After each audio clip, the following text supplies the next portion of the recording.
everyone, how are you doing? Last week was SQL Bits. I did a full day demo on Azure Databricks and we looked at a whole load of stuff around machine learning. Now I briefly touched on there's this thing called MLFlow that you can use with Databricks, but it wasn't part of Databricks. Well, yesterday, Mate blogged that actually it's now part of Databricks as a whole, so it's now part of a managed version of MLFlow inside Databricks. Now this is really good for us machine learning developers as data scientists. So typically what we end up doing is we take some data, and what we want to do is we want to find out, okay, well what predicts something in that data best? So we'll take that data, we'll take our label, we'll look at the features, and we'll choose an algorithm. Maybe we're looking to do some kind of linear regression, and we'll take that linear regression model, we'll mash it with our data, and we'll come out and we'll have a look at what makes that model good. And it may perform okay, and we may iterate over what we're doing. And typically this is what happens. We iterate time and time again, trying to improve our model. And when it's improved, hopefully then that's something we can take and put into production. But during that sort of interactive phase, we typically take in our data, take in a model, tweak that model, retrain that model, change some parameters, have a look at it, investigate what kind of performance we're getting out of that model, maybe try and improve our data, change our algorithm, and we keep iterating and iterating. And sometimes we may improve our model, sometimes we may make our model actually worse. And when we do that improvement, we want to make sure that we're capturing every improvement that we make. Now, if you're not source controlling, that's quite hard. But what MLFlow can do for you is a whole load of things. So it can source control for you. It can actually capture what happened, capture a history of all of those changes, and most importantly, capture a history of that code and also your artifacts. So what was the training data you used? If you change that training data time and time again, and you want to get back to that and you've got the code but you don't have the data you use, and that's pretty much impossible. But this is going to capture both your code and all of your changes all together. So what I want to do is I want to take you through how MLFlow works inside Azure Databricks. So let's have a look. So as I said, MLFlow is now part of Azure Databricks as a managed service. So you don't have to go install any libraries to really get this stuff running, or rather install any services. We do actually need one library to get this running. We don't need any services separate to Azure Databricks to get this stuff just to work for us. So I'm over on AzureDatabricks.com, and this blog talks you through all of the key features of MLFlow and what it offers you. Now the first line it mentions is around this experimentation service, and that's really what we're going to be looking at. So what we need to do is we need to head over to our workspace. So I'm going to head over to my workspace I've built already. Now the first thing that we need to do is we need to build a cluster, and we need to build a cluster which has everything running on it that we need. And we only need one library. Now that one library is MLFlow. So I'm going to go ahead and start creating that cluster. So down on the left here, create cluster. Give my cluster a name. I'm going to call this one MLFlow. The mode is standard, so I'm using Azure Databricks here. You could be doing this on AWS and it will work in the same way, albeit the options for the clusters that you see here, they're just going to be a bit different in AWS to what they are in Azure. So let's zoom in and have a look at the configuration of this. So I've got over here MLFlow. Now I'm just going to use a standard cluster mode. I don't need to use a high concurrency mode. Standard is what I want here. Now I need to be using a runtime version of 5.0 or above. Anything below is not going to work for MLFlow. Now you don't need to use the ML betas. So the ML beta is like a flavor of Spark which comes pre-packaged with a whole load of libraries, things like Keras and TensorFlow, or the scikit-learn stuff, anything that you might want. For the examples we're going to look at here, we're just going to use the standard 5.2 and everything will work for us. So I'm going to use 5.2, and I want to be using Python 3. Now these libraries, the MLFlow library we're going to import, will not actually work with Python version 2. So Python version 2 has actually now been marked for deprecation. So any models, anything, any code that you really have that you want, that's in Python version 2, you need to be thinking about, well, how can I migrate that? How can I get that code running on Python version 3? As I say, 2 has been deprecated and you need to move away from 2 to 3. So I'm going to go ahead and hit create on this, and hopefully, if ignoring that error, I have got enough clusters available to actually build this out. So this is going to be pending. It's going to take a while to actually build this out. So rather than making you wait, I will pause the video here and we'll be back in a moment once this cluster is built. Right, okay, we're back. Our cluster's been built. So the next thing we need to do is actually get the MLFlow Python library installed. So click into your cluster, and over up here we've got a couple of different configuration options, and the one that we want to look at is libraries. So we're going to say libraries. I'm going to say I want to install a new library. Scroll along here, and I want to use the PyPy. So I'm importing a Python library. Ignore repository, and down here package. You're going to want to install MLFlow. Hit install. That will come along here. Shouldn't take too long to install, and we'll actually get that library up and running. Okay, so whilst that is installing, let's go and have a look at a couple of ways that we can work with this new MLFlow service. So what I've done is I've created a new folder inside my workspace called MLFlow. If I click into that, you can see here that what I've done is I've already created 2 experiments. So here's an experiment and here's an experiment. Now you can tell they're an experiment because they've got this new little icon. They've got this little sciencey flask, okay, which always is the sign of machine learning. So we've got that, and that's indicating that this is actually an experiment. Alternatively, I can come in here, I can click on my little drop down here, hit create, and create an MLFlow experiment. Now this MLFlow experiment is going to say, okay, well, what name should I give this? And we'll say MLFlow example. And it's going to want me to point to a location that I've already created, which could be in MLFlow. Now I'm not going to do it this way. There's an alternative way that we can do it, and we'll look at that actually in a notebook. So let's just make sure that our cluster has actually installed that library for us, heading over to libraries. And what we can see here is our MLFlow has been installed, and it's installed PyPy, so PyPy, which is great. It's exactly what we want. So I've created a notebook which is going to do a regression using scikit from Python, and it's using the diabetes dataset. Most of the code in here is sample code that comes from the diabetes example on the scikit docs. It'll give you an example of how you do a regression using that diabetes dataset. But most importantly, we're going to look to hook that in with our MLFlow. So here you go, this is the notebook. I will stick this notebook up on my GitHub so you can go and download it if you want to step through this code. I'll stick a link to that below in the notes as well.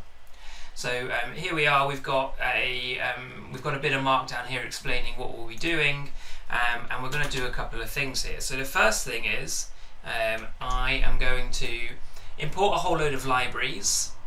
And then I'm going to do this first thing here. So MLFlow set experiment.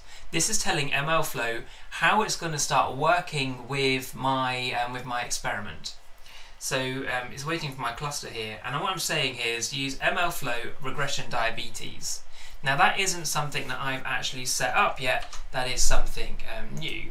So let me detach and attach to that one here. MLFlow confirm.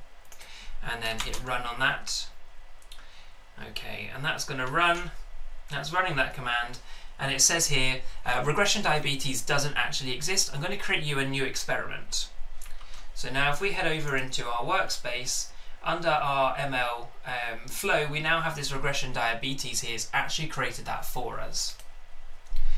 So now that we've got that hooked up, let's step through and do a few things.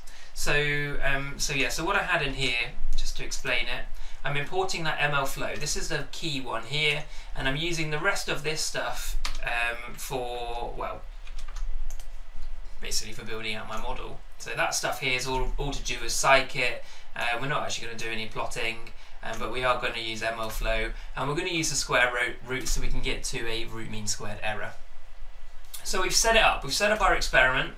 Now what we're going to do is going to load in some data. We're going to load in that diabetes data. Let's zoom this in a little bit so it's a bit easier for you to read. And now what we're going to do is we're going to read that data into a pandas data frame. So if you've never done any machine learning with Python before, if you need to work with data in Python, just think pandas. If I've got data, I probably want to use pandas. If you're using Azure Databricks, pandas is an option for you, but ultimately if you're using Spark, you want to be using Spark data frames. But for this example, we're going to use a pandas data frame. Now what this line here is doing is I'm exporting the diabetes data set, which is included with scikit-learn's data sets. I'm going to load that as a text file so I can persist this. Now one of the things you really want to be doing for lineage inside your machine learning models is keeping the data that you use to train your model. If you don't, and you want to get reproducible results, then you're not going to be able to do that. If somebody says to you, you build me this model that classifies whether or not we should give somebody an insurance policy, and you did that 6 months ago, and the model that you deployed 6 months ago actually has turned out that that caused a problem for somebody, and somebody is attempted to sue the company you work for, and your legal department are saying, well, we want to see all the data that was used to derive whether or not you should have given somebody an insurance policy. And you have to say, well, we don't have that data. That data has changed so much in those 6 months, we don't have a snapshot of it. And if you're not source controlling that, or you're not doing some kind of data lineage, then that could be a real problem for you. So what we want to do is every time we train our model, we want to capture that artifact, the text file, any other data that we're using to build that out, and we'll persist that somewhere that we can get access to it. So that's what this is doing, it's just converting that data frame into a CSV, and it's going to store it somewhere. Let's have a look at the head of that file. So what we have is we've got these 9 attributes which have all been normalized into these values here, and we're going to use these values to do some kind of linear regression. Now what I may do is I may say, well, actually I'm pretty sure it's only one of these features that is offering any kind of predictive ability. So I'm going to start off with that assumption that there's only one column in this data, and I'm going to just do a linear regression based on that one column, and we're going to see how well our model actually performs. So we're going to do normal sort of stuff in here. We're going to split our data 80%, 20%, and we're going to train with some, we're going to test with another, and we're doing a linear regression here, yeah? So if you imagine we've got this plot here, and we're looking to just do a straight line plot, and we're going to work out, okay, well, how well does our data generalize to that straight line? So I'm doing stuff a little bit different in here. So the first thing is I'm saying this with MLFlow.startRun. Now that's telling our instance of Databricks to say, right, start logging this stuff against that workspace that we just created, that experiment, our regression experiment. And so I'm doing here my 80-20 split across my training and my testing, as well as my label here, so my target for my diabetes data set. And first thing I'm going to do is I'm going to call this linear regression model. So I'm just doing a very basic linear regression model from scikit-learn. I'm going to fit that model to my data, I'm going to do some predictions, and then I'm going to look at the mean squared error, the root mean squared error, and my coefficient of determination, or my R squared value. And then also what I want to do is I want to log that artifact, so I want to log that text file. So if I run this, that's going to go away, it's going to send all those commands to my Spark cluster. Spark is going to run that Python job, and it's going to log all of this stuff back to my experiment. Okay, so that took this 10.8 seconds. Now let's go and have a look at what that has done. So if I go into that MLFlow folder and I go to my regression diabetes experiment, what you will see in here is hopefully a single line from that experiment. So I've got that experiment, it was run by me, Terry McCann. Here's the source of my, here's the source for my code, and then I've got these metrics. So you can see here, this has run out our metrics. So we've got 2004, and we've got almost a 0.6 on our coefficient of determination, and we've got a root mean squared error of 44. So we've been able to log out all of those metrics. Now every time I ever do a change here, then that sort of change is actually going to hopefully improve our model. So let's have a look here. Let's go back to our experiment.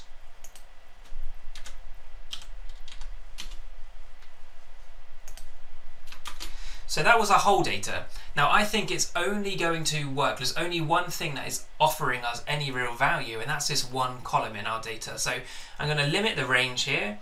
So before I had all of our data, now I'm just going to limit it down to that single column, and I'm going to run this again. So that took 9 seconds this time. If I run back over to my experiment and refresh, we'll see 2 lines in there, and we're able to see all of those coefficients again. Okay, so looking over here, what we can see is that my hypothesis that that single column, just that one column, was actually going to perform better was wrong. It doesn't. It performs worse. Our mean squared error is 2548, whereas our mean squared error on our other model was 2004. So I've actually made this worse. But I can see what I've done here. I can see how I've made this worse, and I can potentially, if I want to, roll back and try and improve this. But maybe what I want to do is actually I've decided that the mean squared, that my linear regression model isn't quite fit for purpose. I want to try something else. Maybe I want to try a linear regression, but this time with lasso. So let me grab an example here. Rather than this one here, what I'm going to do is I'm going to change that one out now for this linear regression model, but using a lasso with an alpha of 0.1. So I'm going to run that. And I'm going to run this parameter here, so I'm going to run in that I'm actually specifying an alpha with a 0.1. So if I change this, I know that I want to be logging it every single time, and that's going to become important for that reproducibility. So let's head over here again, hit refresh.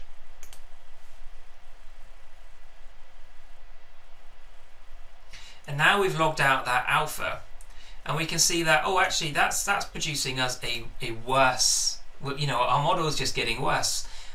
Just a linear regression across our whole data set is actually looking best at this point. So let's switch that out. Let's use our whole data set again.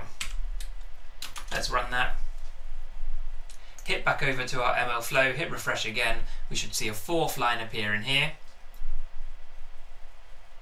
We do. And okay, we're back down to a normal sort of value. It's ever so slightly worse. So let's try something else. Let's try a lasso, but a slightly different variant of a lasso using a Lars. So here I'm using this lasso Lars. So before what we had was just a standard lasso, which looks like that one. But we're not going to use that one, we're going to use a lasso Lars. It also has an alpha of 0.1. So if I run this, that's going to run. It's a slightly more complex algorithm. It's going to take a little bit longer than the 10 seconds that we've seen already. It's doing a lot more computation. Have a look at the scikit-learn docs around what these models are actually doing if you want to understand them a little bit better. Okay, that took 15 seconds. Let's refresh that one. So we went from 2015 to 2015 again, ever so slightly. You can see the tiniest marginal improvement there. But this stuff still isn't improving anything better over just our standard linear regression. Let's try one last time. Let's try a Bayesian regression here using a ridge variant. So let's switch that one out. Run that once more. That's going to run again. This is quite a slightly more complicated experiment, so it might take a little bit longer. It took 10.16 seconds. Head over to our MLFlow.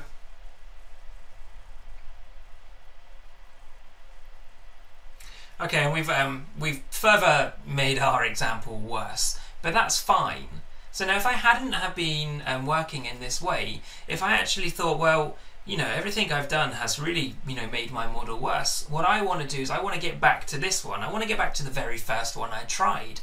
My gut instinct was the best. So let's have a look at that one. I can actually come in here, click into here, and I get a few more interesting things. I've got the run ID for my experiment. I've got the source, so that's going to take me back to my notepad. We'll have a look at that, to my notebook. I've got what those metrics were, and now I also have this logged out data. So this is the data that we use to train with. So there's all of the values. Now I can just use that to recreate this experiment. But what I want to do is I want to click here and I want to get back to that code that I used. Now what you can see over on the side here is all of the changes that I have made to this notebook. And now that's taken me back to this example here, which is using that exact model that we were looking at. So if I scroll down, this is the exact same thing that we used. And now that's the real beauty of what MLFlow is doing, is trying to simplify your ability to go back in time, find those changes and really understand what your model is doing. If your experiment is much like most experiments and you will iterate over time and you'll improve this as you understand more about your data and you understand more about what it is you're trying to do, if that whole process has taken you a week and you've iterated like 20 times and someone says to you, right, the model you've produced is awesome, but you know, what happens when you use this model? What happens when you tried this model? Have you looked at this? And you can say, well, yeah, I have. I've looked at all of this stuff. Point them to that URL and they can see all of the loss functions that really, you know, that are showing you that the model that you've picked is the best, and they can see the history you've taken and the peaks and the troughs in your model. And that's really powerful, especially powerful for people who don't understand what these models are doing. So MLFlow is now baked into Azure Databricks. It's a really good option for trying to understand that iterative process of doing machine learning. Now, MLFlow does a whole lot more in the base sort of library of you just using Python, not inside Databricks. I'd imagine that, you know, given this is still preview, that this stuff will just continue to improve and improve. So I'm really excited about MLFlow. I think it's a really great option. It's a great option inside Databricks. Do check it out. Check out that blog, and hopefully it'll work well for you. So one thing I'd like to do to just call your attention to is, so I run a consultancy called Advancing Analytics, and we specialise in advanced analytics consultancy. So if you're looking to use MLFlow and you're not sure it's going to work for your project, then do get in touch. If you are unsure if Azure Databricks is a good choice for your project at all and you need a little bit of training, then I recommend you take a look at our website. So that's advancinganalytics.co.uk. Hit training in the top corner up here and scroll down and have a look at a couple of the options. Now this option here is our Azure Databricks course, which is designed to take you from zero to hero in Azure Databricks. So we are certified Azure Databricks developers. I'm a Microsoft MVP for the data platform. So you can see here sort of everything that this course will take you through. So thanks very much for listening, and I'll see you next time.